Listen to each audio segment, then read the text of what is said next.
back to another Artifact Corner.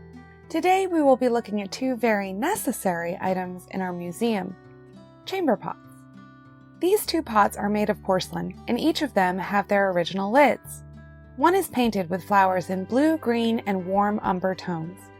The other is a straight white glaze with the same cattail motif as the pitcher and basin set we featured in a previous video. This one likely came with the pitcher and basin as a bathroom set. Let's learn a bit more about the history of bathrooms, or more specifically, how people use the toilet. The first known use of what we would recognize as a toilet dates to around 3200 BCE in ancient Mesopotamia. In 3000 BCE, the Neolithic village of Skara Brae, which is on the Orkney Isles of Scotland, contains examples of internal small rooms over a communal drain, rather than just a simple pit. In the Indus city of Lothal, circa 2350 BCE, houses belonging to the upper classes had private toilets connected to a covered sewer network constructed of brickwork held together with a gypsum-based mortar that emptied either into the surrounding water bodies or, alternatively, into cesspits, the latter of which were regularly emptied and cleaned. The Romans had latrines that used flowing water. They had toilets that were elevated from the floor. They sat above a sewer system that was only periodically flushed to remove the waste. Following the collapse of the Roman Empire, there's not a lot written about toilets or how people did their business. In the Middle Ages, the upper classes had a room called a garderobe.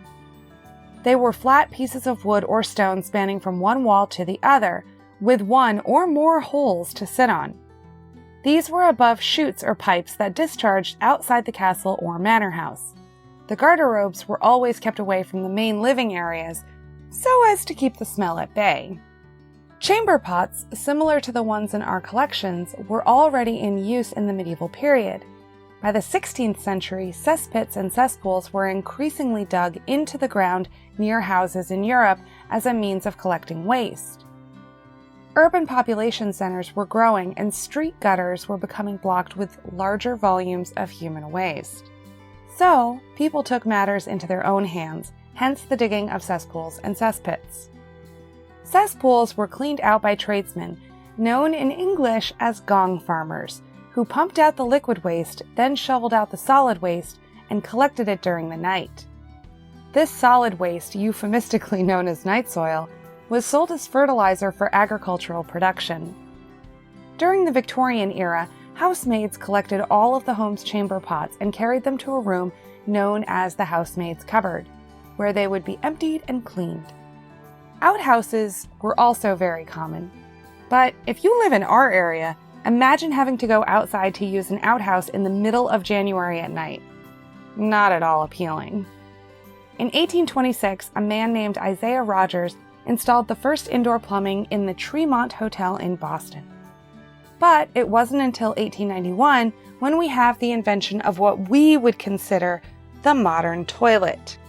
We owe that to a man named Thomas Crapper, who history would thank by turning his name into a euphemism for the toilet. Sorry, Thomas, we really all do appreciate your invention. Our chamber pots are in good condition. They both have minor chipping on them, which is unsurprising given the amount of use they both received.